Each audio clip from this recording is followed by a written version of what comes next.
Welcome, welcome. So excited for the debut of First on the Field. We're going to have Maggie here and a full panel, but the moment you've all been waiting for.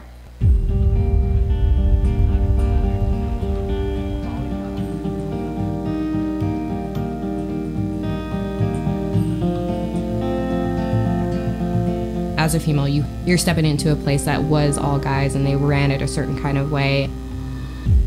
I've been asked if I've been on the equipment staff, video staff. Usually the sports medicine part doesn't occur to them. Unfortunately, the perception is still the reality. Like, we just want to be able to do our jobs. I don't want it to be Allison, the female athletic trainer. I just want it to be Allison, the athletic trainer.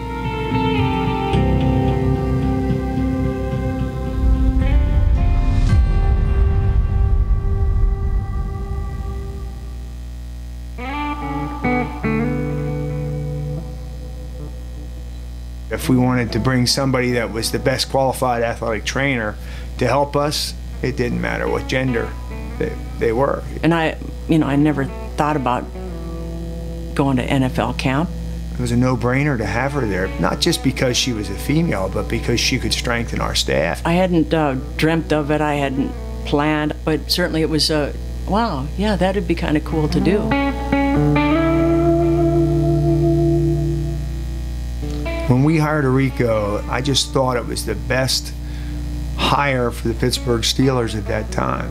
You hear about, somebody who fly in the air first time. Yeah, that's history. That's a big deal. I know some people, like fans, my daughter loves seeing you on the sideline, and okay, that's good. That's good. A little girl can feel like they can do anything they want. I feel like that's great. 54% of certified athletic trainers are female, and then as much as 75% of the students in athletic training right now are female. So I think the NFL has realized, if you want the best of the best, you can't limit yourself to half of the candidate population. If you're professional, it doesn't matter if you're female or male, because everybody will say, oh, this is just a person who knows what they're doing, knows how to act, not a problem. The training room's a healthcare facility. What does it matter? There's high-quality athletic trainers that are females too, and I think that they can also bring something else that maybe a male can't. I think just having a female present just gives the players a different option. If they're not comfortable talking to a guy about something, they can talk to me. She's actually helped the room. A lot of the guys have that personal relationship with her on that level that helps us take care of the players that much better. I know some of my toughest guys, when a Rico or Sue Hillman or Sonia goes up and said, you're not doing what you're supposed to. Get the job done. I think that the guys take that personally and they work harder. She's gonna let you know, tell you about it, and tell you the stuff that you need to do. You might hate your trainer some days, but hey, that's all right. That's their job to get you, to the point to where you want to be. I think it would be ridiculous not to think that there's not pressure. If you don't handle yourself in a certain way, it could mean a shut door. It could mean that somebody has to work twice as hard to ever get that door reopened. We're doing our craft in front of millions. We do what I call jumbotron medicine. Obviously, we're held to a very high standard. I did feel the pressure of wanting to continue to set a good example for other females behind me. I was driving with my two daughters. My oldest asked me, Dad, I think it'd be pretty neat, if I could do what you do someday. And that really stuck with me for a long time and really changed my outlook.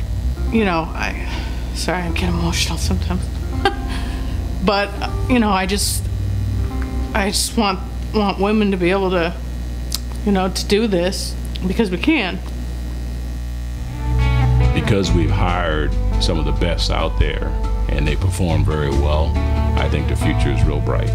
I think the other clubs at the ownership level and at the NFL level are receptive. I fully believe that the next person to be the head athletic trainer of the Kansas City Chiefs is going to be a female. I won't be surprised at all if every team has a female as time goes on. I want Rick's job, and I feel like if you're in the NFL and you don't want Rick's job, you're not doing it right anyways. Women athletic trainers are bold, tenacious, excellent leaders, very powerful boss chicks. Women athletic trainers are the future of the NFL. Come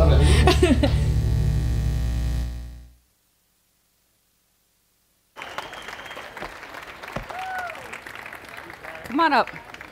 Hello. Good morning. Thank you all for being here. How about that video? Woohoo! That the right order? Sorry, we're trying to figure out our order here. Okay. Good morning. My name is Magie Lacambra. I'm an athletic trainer and a team sport manager with Gatorade, and very excited and honored to be here with you guys today and with this fine panel. As you can see, we've got a few individuals that were in the video. So I'll introduce them first, and we'll go. So Allison Minor is with the Los Angeles Chargers. I had to practice that really hard. Hilary is with the Los Angeles Rams, and Tiffany with the Kansas City Chiefs. And then we've got Rick Burkholder at the end, Vice President of Player Health and Safety, Head Athletic Trainer, Kansas City Chiefs, former PFATS President as well, and one of the guys that spearheaded this movement with the NFL, so that's why he's up here. So we all know that athletic trainers deserve a lot more recognition in the role that athletic trainers play in the health and safety of athletes. So Gatorade has taken on an initiative to create some attention to help advocate this, and this video is one of those. So this is the debut of that video, and we've been very excited and anxious to show everybody. So hopefully you all like it as much as we do. Historically, athletic training has been a male-dominated profession, and as Rick alluded in the video, more than 50% of athletic trainers in the NATA now are female. So by changing the landscape of where athletic trainers are drawn from, I think it'd be making a mistake, and that's what the NFL, Rick in particular, has recognized, that if you're limiting your pool to half of your candidates to half of the pool available, then you're missing out on a lot of potentially really good athletic trainers. So currently there are 6 full-time female athletic trainers in the NFL. We've got 3 of them here. You saw all of them, or you saw 5 of them in the video. The latest one, 6th, is Julie from the Kansas City Chiefs, who came on board right after that video was made. Sonia from the Steelers is not here because she's having a baby. And Laura from the 49ers is not here because she's getting married. So as busy lives, right? But we are fortunate enough to have this panel here, and we're going to dig in a little bit and ask them some questions. Please remember, this is being streamed live as well in our Gatorade Performance Channel social network. So if you don't catch it now, any of your buddies, it's going to be out there in the internet world for you to catch on later. So we'll start here is that we'll let Allison start, and we'll give each of you time to answer. What do you think it means to be among the first women athletic trainers in the NFL? For me, it's obviously special to me. I think I'm getting to live out my dream. So, but I think there's some pressure to do our jobs well, and to represent women in the NFL and in the industry, and help the women that want to do what we're doing. Yeah. Yeah. So. Hilary? Yeah, for me, it's kind of twofold. When I first got the job and I was hired, it wasn't about gender at all, which is amazing to be part of an organization that saw me for an athletic trainer and someone that could help the team, because that's what it's all about. But I actually didn't like the whole "you're a female in the NFL." It kind of made me mad. Like, that's not what it's about. But it took me a little while to come to realize that this is a big deal, and that I should be proud to represent female athletic trainers, and hope that any barrier I break down is something someone else doesn't have to go through. Excellent. Hilary and I came in at the same time. Matter of fact, I met her as an intern at my first preseason game back when they were in St. Louis. So I have a similar mindset. It's like I didn't want to be associated with the female part of it. I just had a dream, wanted to work in the NFL, like a guy, except I didn't think of it like that, so I didn't think of it as anything different. And honestly, it wasn't until I went to my first NATA convention as a staff member when somebody stopped me on the bus to the hotel and said, "Oh my gosh, you don't know how much this means to females." And I mean, in the back of my head, you know it, but it wasn't until she said that, and she was an older lady, and saying, you don't know how many people were fighting for this, I don't know how many more people like had to build the bridge, had to build the ladder, take the steps up, and that's absolutely true. So we're up here, but there was a lot more females like Sue and those before us that actually made the first steps possible for us. Yeah, awesome. Rick, do you want to add anything to that, even though you're not a female in the in the NFL? I got a little different perspective on it, but first of all, great job on the video. To me, it's the single greatest athletic training video ever, and with that in mind, this is about athletic training. This isn't about women in athletic training. This is about athletic training, and so I don't. Do you want me to go into how this came about right now? Go for it. When I was the president of PFADS, my concern is that we don't do anything better than anybody else in the world that's an athletic trainer. We just are on a bigger stage. And so it's very important to carry the banner in athletic training on that Jumbotron medicine. And my concern was that we had closed our doors to 3/4 of the student candidates and half of our population.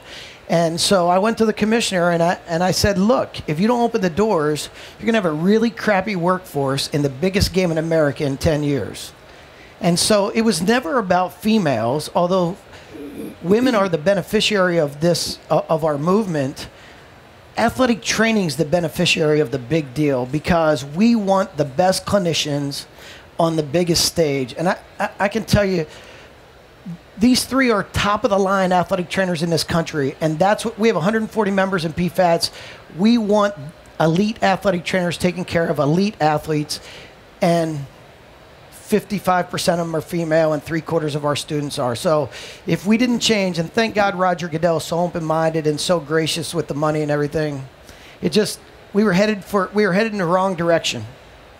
Well, and with that, wasn't there a scholarship that was initiated to help with this movement as well? Yes. So when I became president, people in the audience that know me, I have a lot of asks. I have a lot of asks for athletic trainers. I wanted playoff shares and equal pay and Pro Bowl shares and all that. So I had some asks of the commissioner. I also had some intel that the commissioner wanted more women in the National Football League in all positions. And so combined with my thought process that we needed to open our doors to better clinicians, I knew when I was going to ask him, I was going to present him with an olive branch. And I gave him those numbers that I said in the video, the 54%, the 76%. He was floored. And he said, well, then we need to hire the 32 best female athletic trainers in the country, put them in the NFL right now. And I said, it's not going to work. So some of the women that are the 32 best have better jobs than I have. You can't just plug them in. And so he goes, well, how are you going to do this? And I said, well, years ago when we were trying to up our ethnic minority count, we started the scholarship. You gave us $32,000, $1,000 a team to bring an ethnic minority to camp. The NATA is 13% ethnic minority. The NFL is 23%. And he said, where's that scholarship? And I said, you took it from us 3 years ago. He said, I'm giving it back to you. And I'm giving you 32 right now for women in athletic training. And you got to promise me you'll work on getting more women. And I said, well, you got to promise me that you'll go to ownership and encourage them to hire the best athletic trainers, even if they're women. And that's when the next year we had 5. And we're going to grow. We're going to get that number. We'll get that number there. There's people like John Norwig who's so open-minded about it, and Reggie, and we're going to get it there. I know people are uncomfortable with change. We'll get it there. Excellent. So since we're talking about just athletic trainers or making the profession better, let's start with Tiffany on this one. What advice do you have for athletic trainers and how you can break or advance the careers that they choose to be in? I'll wait for it. You got to promote yourself. You got to let people know what it is you do and why you do it. If you don't let people know who you are, they're not going to know. We like to be in the background because we like to just take care of business and keep it going. But there are parents out there, there are students out there, there are coaches out there that have no idea that we are life-saving medical professionals. So if you're not going to tell them, then who is? So we have to take it upon ourselves to make sure that they know it. And that's something as small as when somebody says trainer and you corrected athletic trainer. But not just that. Follow it up. Because usually they said trainer for a reason, right? Because they thought you were a completely different person. So make sure they know who you are as a profession, that you are a life-saving medical professional that is equipped to handle emergencies, equipped to do rehab, equipped to put together an emergency action plan, like, tell them. They're going to be blown away. They're going to be completely blown away. And that's male, female, whoever. That first. If you do that part first and then you just continue to excel in your job, you're going to make it to wherever it is you want to be. Like, hands down. Right on. Hilary? I agree completely. And then I think the other piece that you started to allude to is just work hard. I mean, you know, we have interns come through, and, you know, some young kids don't really know how to work hard these days, but the ones that do and the ones that take initiative and ask the right questions and want to learn and make it clear that they want to be the best that they can be, not just for themselves, but for the team.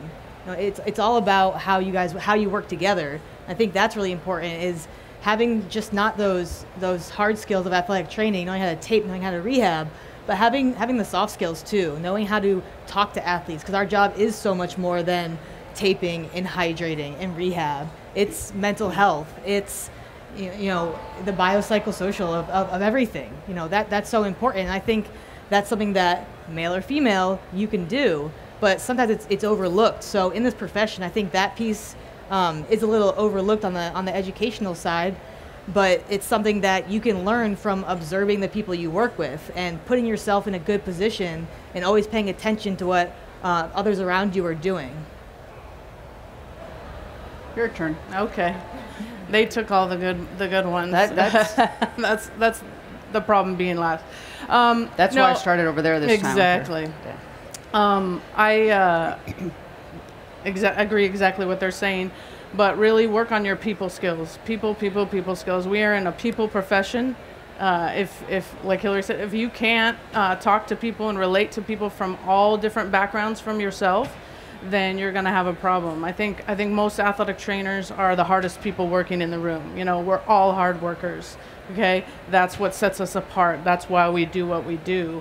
But what I think you're going to have longevity in your career, and people will notice you, is if you can deal with people well. And that's a big one, you know, because they don't teach it in class. They don't teach it in school. But that's very important. And to build on that, and you get to start this one first. Okay. So what do you think having a diversity in genders and perspectives and things like that offers the athletic training profession and the athletes that you work with?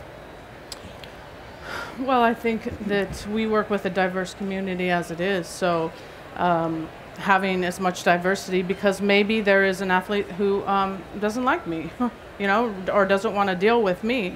Well, you know, on the staff that I'm on, you know, we have a lot of diversity, and everyone can kind of pick who they like for whatever reason.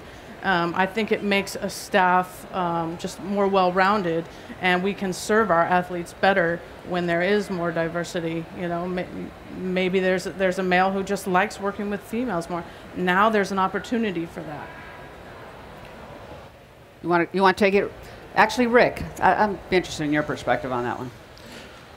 Well, first of all, I'm sitting up here on this panel, and I'm like, when I hired Tiff, she didn't look like that. So, like, just know that, like, Tiff's got the tennis shoes on, and she looks like me at practice. So this is kind of baffling for me. But anyway, they are boss chicks, remember? Listen, I have two on my staff. I know it, and so does Glove, and so does Ev. We know who runs the room. See, this whole thing again is women are the beneficiary of our movement, but it's not. Athletic training is, and you hear them speak with passion, and you see Todd Gurley, one of the best players in the National Football League, and he's working with Hilary, and you can tell the passion he has for her, that she takes care of him so he can do his craft. And, you know, for us as athletic trainers, what we do is we take them when they're at some of their lowest points and bring them back to where they can perform at a high level. And Tiff touched on it. It takes a special person to do that. What happens is the athlete comes out on top and they get the ESPN and all that. We've got to come out from behind the shadow and tell our story.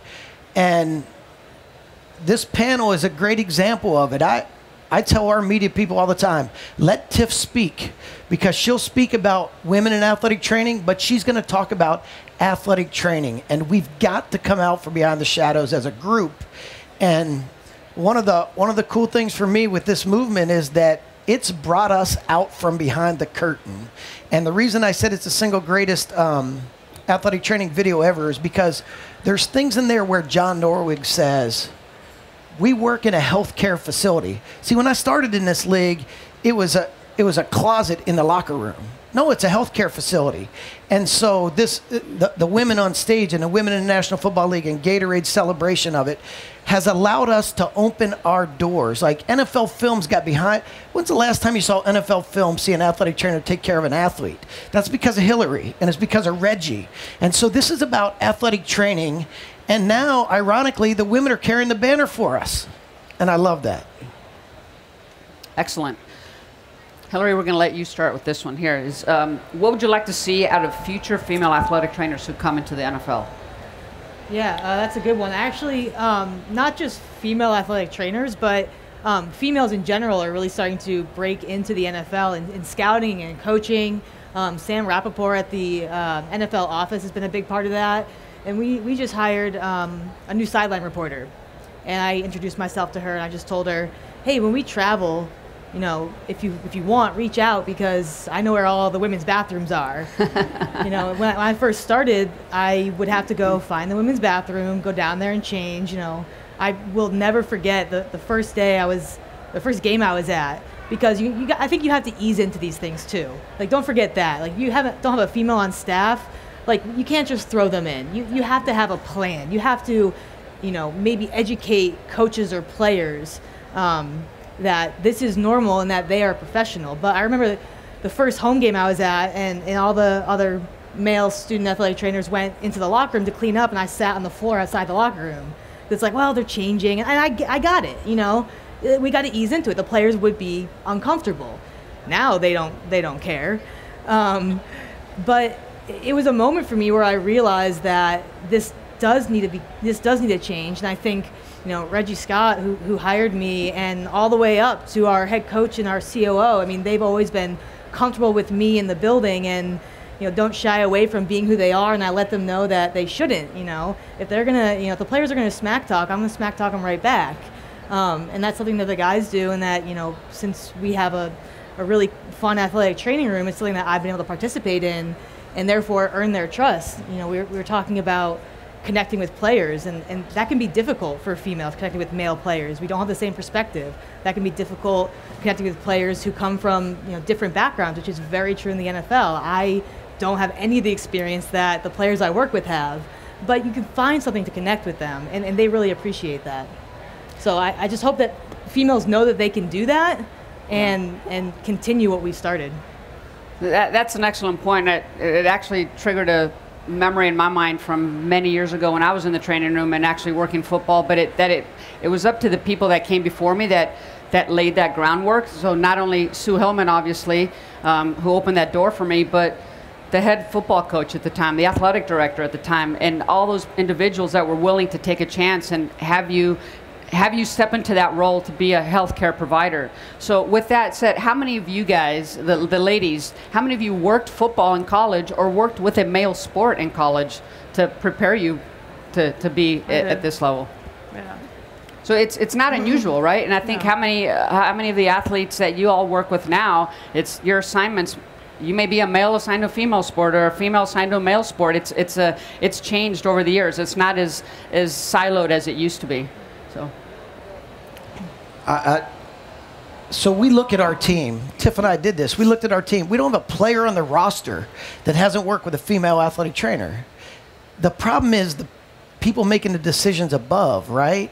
So we have people in the National Football League, coaches and general managers that aren't exposed to it because their whole life they've been in the NFL. And so I'm telling you, I know Roger Goodell takes a beating. That guy's vision is unbelievable, and he's the reason we're up here today. And he's taking it at the highest level and taking it down to the coaches and the owners and the GMs that aren't exposed to it and telling them, you're going to do this. And as an athletic trainer, as the guy who went to Roger Goodell, I'm asking you as athletic trainers, let's quit pissing around with the lower levels and let's go to the top of the food chain and tell them what we're about, right? Like, if I went to general managers and coaches and owners, they'd say, no, this is a male world, right? No, you go to the top and he says, I got it. And then it trickles down. We're afraid as athletic trainers to go to the top and ask for what we want. We need to start doing that. Excellent. What advice, Rick, would you give to female athletic trainers wanting to get into the NFL? Well, my advice... Does it differ than what you would tell a male athletic trainer to get into the NFL? Not at this point in the game. I just did I flew over here from a student conference that I was doing with, a leadership thing, and a lot of the people that were at my table over the 3 sessions were female, and I actually told them this: you're in a great spot. This profession's better than it's ever been, and it's better for you than it's ever been. But the bottom line is you've got to do 2 things. If you get your foot in the door, you've got to work your tail off. And then the second thing is, if you get in there, you've got to build your toolbox so full that your athlete doesn't leave you to go get skills somewhere else. And it doesn't matter whether you're a man or a woman. I've got the same thing. I told that whole group, I'm 54 years old. I've been in the National Football League 26 years. And I try to put something new in my toolbox every year so that Justin Houston and Eric Berry and Pat Mahomes don't go somewhere else for healthcare. Because we are the preeminent provider of healthcare to athletes, and I want to keep it that way. So to everybody, all young athletic trainers, work your tail off, build your toolbox, you'll be fine. Excellent. Potentially the final question here for the ladies, but we'll start with Allison. Is what attracted you to work in the NFL? I mean, was it a goal as you were coming in through your undergrad? Oh yes, it was. I think I just wanted to work with elite athletes was my main thing. I wanted to work with the best. So I knew I was going to have a long road to it. But I think if you put the time in and you work on yourself to be the best, then you're able to work on the best. Excellent. Hilary, same question. Yeah, it was not a dream I had. When I started athletic training, I thought I wanted to work at like a high D1 school because I wanted to work with athletes who, were smart, who I could, connect with. I'm a total nerd about anatomy, and I'll talk about that all day with the players until they tell me to shut up. But I was fortunate to have the opportunity through St. Louis University to do a summer internship with the Rams. And I'll never forget, Reggie sat me down in his office and said, one of 2 things is going to happen. You're gonna do this, you're gonna learn a lot this summer, and you're gonna realize, not for me, which is completely fine. And I now tell this to all the interns that come in. Or you're gonna do this and realize, I'm never leaving. And that's what happened. And by Thanksgiving, I had applied for a seasonal internship. And I mean, I'm very fortunate to have the opportunity for all these things. But I think, like Rick said, you just work hard and prove yourself every day. And I think one of the reasons I didn't have that dream is because I didn't know that was an option. Yeah. Even though I'm a bit younger than some of the women in the league, I really had no idea I could until it was kind of put in front of me, and then I realized I'm not giving this up. I got my foot in the door. I'm getting all the way through. Mm-hmm. Well, that's what we're trying to do is get so it's not a secret. So you see that there are other females and there are role models that you can follow. Tiffany? Similar. It wasn't something I started off with. When I got into the FIU, I knew I wanted to work football because I like football, so I wanted to start there. And when I got there, I was like, okay, that was pretty good. That was pretty awesome. And that's pretty crazy, and I like the challenge. What's the next challenge? Oh, there's girls in the NFL? Oh, only so many teams? Okay, whatever, who cares? Let's go ahead and see if I can get a summer internship there. And honestly, that took a while for me to get that internship. Yeah. I mean, you had to just keep on pushing. And then same thing like Hilary. I mean, I never went above. It was always like focus, work hard on that first part, put it all into that, and then what's the next step? Okay, let's try that next step. And by the time I was halfway through my seasonal, it was the same thing. I was like, you know what? I think this is actually where I need to be. This is where I need to continually to learn, keep pushing, be challenged at. And oh my God, it's a challenge. I don't think anybody up here would tell you it's easy. There are easy days, but most days it's a challenge. But when you're surrounded by such a great group of people, Rick, the guys out there, and Julie, I mean, it's hard to not learn something every single day and want to learn more. And Same thing. It was by Thanksgiving seasonal internship. I was like, okay, so applying either for another internship or getting a job. Like I don't care which one it is, but we're not leaving.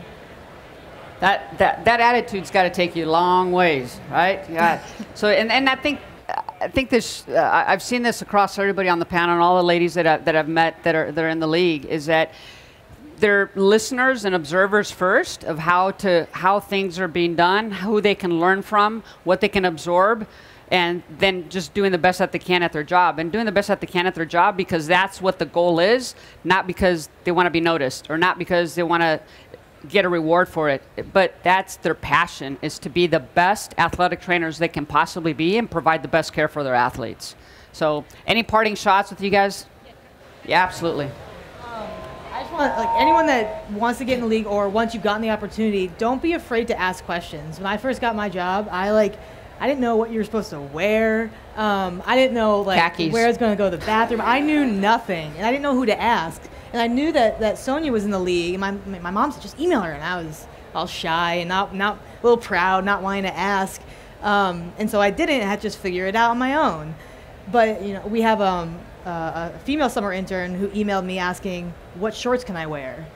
And I called her and we had a conversation. Those are the questions that you wonder about and you sit at home before you do it and you're kind of nervous about. Just ask, because we've been through it. Yeah. We have the answers. And reach out, because we're a resource for everyone. We just want to make it easier. Yeah, and I want to add something that I think is really cool. Is these two young ladies were summer interns, and then they were season-long interns, and now they're staff members, and that's how they're male counterparts. That's typically how I don't know, every head athletic trainer probably was a season-long intern in the NFL.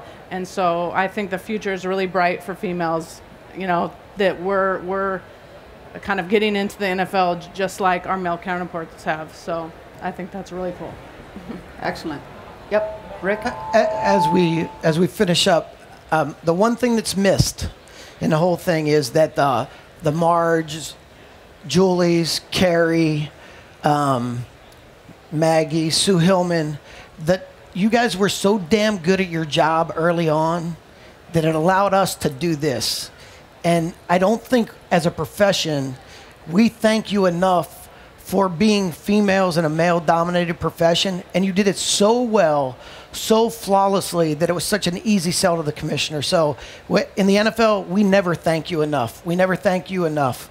But I thank you, because it made my job a lot easier once I got in that leadership spot, because I could go back to those resources that said, when Marge did it in college and was the only one doing it in college, she didn't screw it up.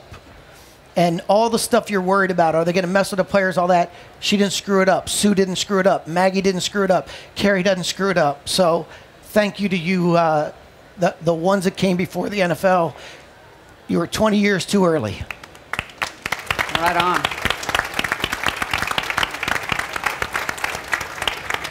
Thank you, everybody. Really appreciate you guys being here. Remember, that video's out there. You guys can watch it again, tweet it out, use it to promote the profession. Thank you, everybody. Appreciate it.